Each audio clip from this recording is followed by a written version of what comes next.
He is the co-host of Speak, 4 years in the league, and New York Times best-selling author. Emmanuel Acho, he is joining us. Very controversial. This man is swimming in controversy. Unbelievable that our show feels like the temperature's been turned up in the room. You had the audacity to say that Tua is better than Justin Herbert. I don't remember everything, but I came on and said, come on. Here's my takeaway. If you put them both in the draft again with what we know, and what we know about Tua's like injury stuff, most GMs would be like, give me the bigger, healthier dude. Is that fair? 1,000%. That's accurate. That's 1,000% accurate. So that's my best argument. Yep. Your best argument is my guy wins games. Which, by the way, is a very compelling argument. Right? Exactly right. So how much do you – so we both admit Herbert's really talented. Yes, absolutely. I'm blaming, and I'm doing this a little bit with Nathaniel Hackett, I don't think you can win with a C-minus head coach, or I just don't think you can win. I think Herbert with Sean Payton, we look at him totally different. Here's my issue with that thought process, not the issue with the statement. The thought process is, how much longer are we going to continue to blame other people besides Justin Herbert? In college, it was Cristobal's fault. Clearly, Cristobal didn't know how to use him. It's Cristobal's fault that Oregon didn't make it to a playoff game with Herbert there. It had to be Cristobal's fault.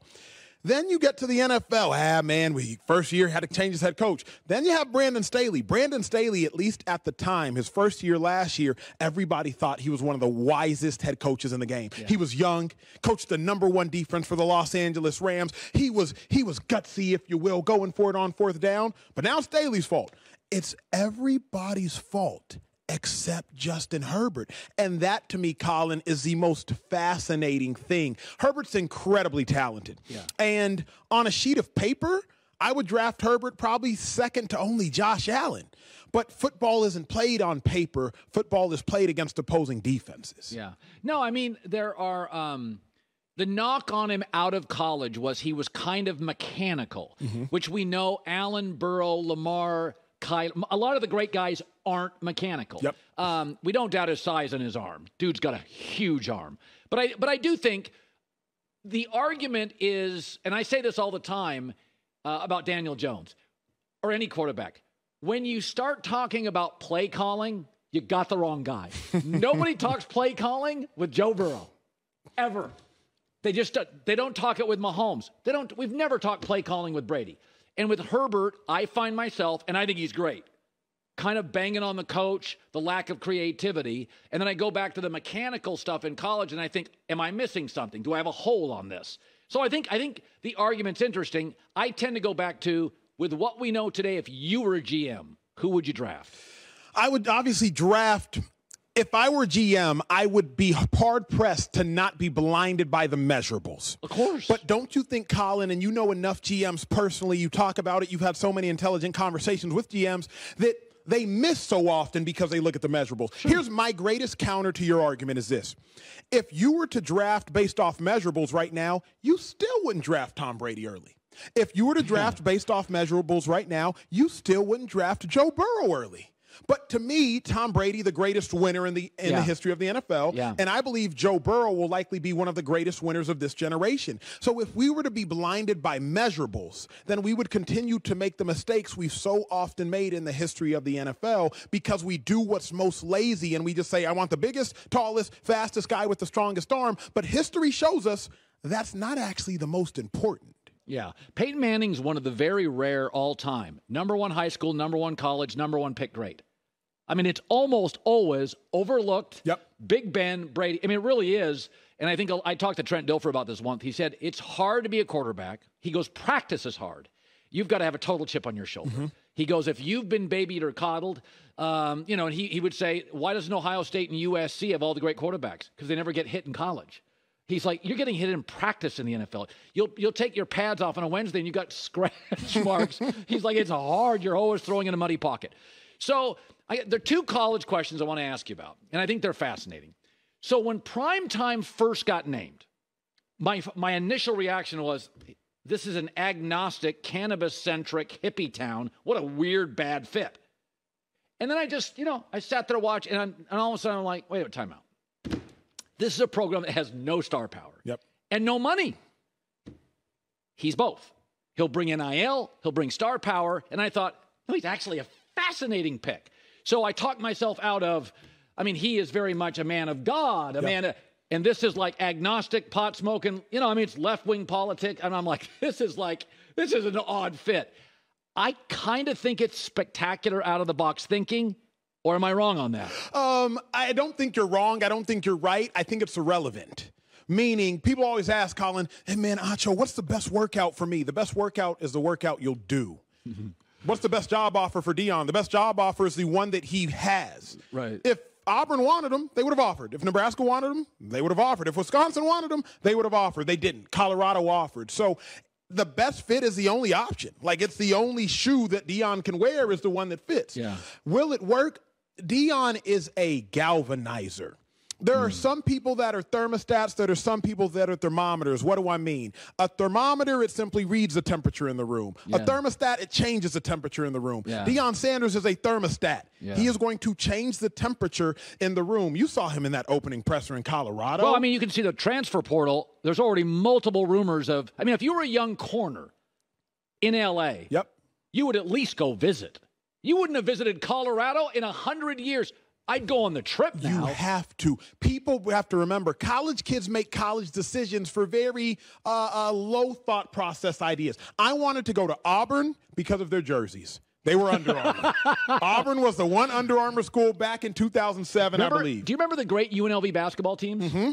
Jerry Tarkanian. Talk to me. Moses Scurry was a power forward. He went because of the fireworks show. He goes, I'd never seen that in any arena. And I was like, that's an odd reason. But he was 18. That's the reason. That's the reason. That's literally, I wanted to go to Auburn for that reason. I wanted to go to Oklahoma State because they had black jerseys. I end up in Texas going to a national championship. But as 16-year-old me getting recruited, I'll go for that reason. You don't think somebody wants to go play for Prime? Somebody wants to go play for the dude that high-stepped, the dude that wore chains during draft day, the dude that had commercials sitting on the couch? Yeah. Of course they do. Yeah. So I'm going to talk you out of OBJ. I thought he was a great fit. And then I read the stories yesterday, new information. Yeah. And I say this all the time. People say, Cowherd, you flop. And I'm always like, well, if you're a pilot and you get a new weather forecast, you change the direction you're going. So then I hear people I trust, Ed Werder's like, oh, he can't play this year. Like this is, in fact, I have a quote here. I'll read you this. This is from Albert Breer this morning saying, his 2020 surgery was a mess. The Rams had concerns even about signing him and then wouldn't re-sign him. So then he gets hurt again. And my takeaway is what you need Odell Beckham for, Emmanuel, is this year. Yeah. We're going to go to Philly. We need to play. You don't need him next year. Why? Because the college draft gives us the defense is set. So you're drafting offense next year, right? They're moving off Zeke. Mm-hmm. They got Pollard. They're going to go draft a receiver. Well, they've done a pretty good job of it. And there's about 25 a year coming out of college that can play. To me, if he can't play now, I'm not interested at all. I agree with you. I agree with you for this reason. So many people think that Odell would have instantly helped the Cowboys, but let me remind every listener, the very first play Odell had with the Rams, take a second and think back for it. Colin, you might remember. It was a now screen to Odell Beckham. The very first play in Los Angeles. I don't remember that. The fourth play was an interception forced into double coverage to Odell Beckham. If Odell's on your roster, you got to give him the ball. Right. If Odell is in Dallas, you got to force feed him. But if it ain't broke, don't fix it. Cowboys offense, since Dak's been back, 32 points per game. Right. It's not broke, so don't fix it. I think Odell needs the Cowboys more than the Cowboys need Odell. Superstar talent, galvanizer of talent, all the things. But I just don't know that the Cowboys need him. The Giants? Absolutely. Cowboys, not so much. So, Brock Purdy's an interesting story. You know this very well. So you were drafted in the 6th round and out of Texas and lasted. So Brock Purdy started for 4 years, was recruited by Alabama, and I went back the other day and looked at his completion percentage. Dude delivers 68%. Mm-hmm. He comes in Sunday, takes no first-team reps. You know this, for a quarterback. Oh, guy's hurt, go play. Against Miami? Okay, and is like 25 or 37 or something. I forget what the number, 27 and 35. Right on his college average. Yeah. I look at him and I think, maybe can't win in Philly. But I know this league. Half the guys in this league, you were in NFL locker rooms. As a 6th round pick, there are dudes everywhere. The Chargers drafted a 6th-round guard. They put him at left tackle, and he's good. So my takeaway is, for 8 games, dude can absolutely win playoff games, can he?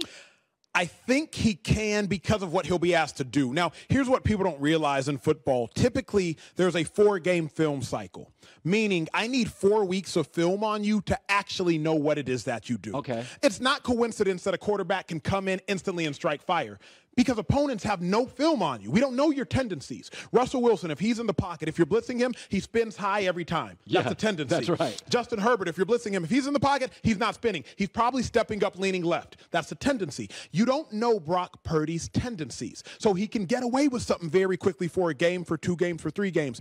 I'm not worried about Purdy in the regular season. I'm worried about Purdy come the playoffs. Yeah. If for some reason the Niners play the Vikings and Justin Jefferson has 3 touchdowns in the first half. Yeah. Now all of a sudden, Purdy, you're in a shootout. Now what? Yeah, you're screwed. Exactly. That's right. Circumstances. He needs the right circumstances to win.